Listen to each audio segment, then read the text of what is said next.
Doctor Babasaheb Ambedkar ఆశయాలను ప్రతి ఒక్కరూ కొనసాగించాలని పెద్దపల్లి మాజీ ఎమ్మెల్యే, బీఆర్ఎస్ పార్టీ పెద్దపల్లి నియోజకవర్గం ఇన్ఛార్జి దాసరి మనోహర్ రెడ్డి పేర్కొన్నారు. డాక్టర్ బాబాసాహెబ్ అంబేద్కర్ 134వ జయంతి సందర్భంగా పెద్దపల్లి బస్టాండ్ వద్దగల అంబేద్కర్ విగ్రహానికి, పెద్దపల్లి పట్టణ బీఆర్ఎస్ కుటుంబ సభ్యులందరితో కలిసి విగ్రహానికి పూలమాల అలంకరించి నివాళులు అర్పించారు. ఈ సందర్భంగా వారు మాట్లాడుతూ, ప్రపంచ ప్రఖ్యాత మేధావని పేర్కొన్నారు. ప్రపంచంలోనే అరుదైన వ్యక్తి డాక్టర్ బాబాసాహెబ్ అంబేద్కర్ 134 జయంతి ఉత్సవాలను పెద్దపల్లి నియోజకవర్గంలో బీఆర్ఎస్ శ్రేణులు, ప్రజలందరూ ఘనంగా జరుపుకోవడం జరుగుతా ఉందన్నారు.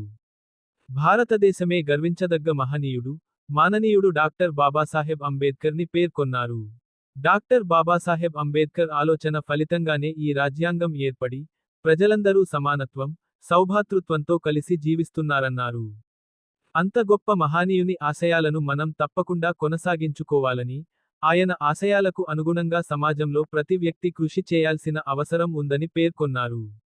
అటువంటి మహనీయుని జయంతి ఉత్సవాలను మన దేశంలోనే గాక ప్రపంచంలో కూడా ప్రజాస్వామ్యవాదులందరూ ఎంతో ఘనంగా జరుపుకుంటున్నారని, ప్రపంచ ప్రఖ్యాత మేధావి, ప్రపంచంలోనే అరుదైనటువంటి వ్యక్తి డాక్టర్ బాబాసాహెబ్ అంబేద్కర్ గారి 134వ జయంతిని ఈరోజు జరుపుకోవడం జరుగుతూ ఉంది.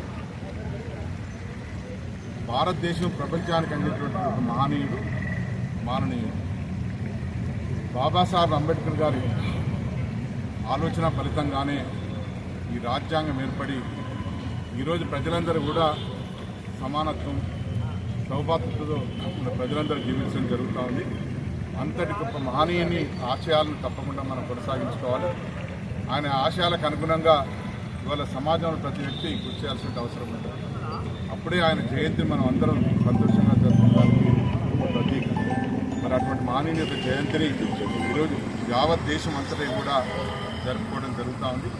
యావత్ దేశంలోనే కాదు, ప్రపంచంలో కూడా ప్రజాస్వామ్య దేశాల్లో ప్రజాస్వామ్యవాదులు మరి ప్రతి చోట అంబేద్కర్ గారి జయంతిని జరుపుకోవడం చాలా విశేషమైనది.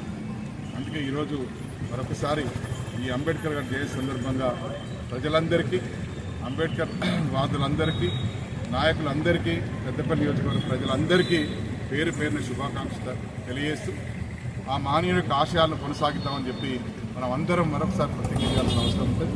ప్రతిజ్ఞ చేస్తూ మరి మీ అందరికీ మరొకసారి శుభాకాంక్షలు తెలియజేస్తాము.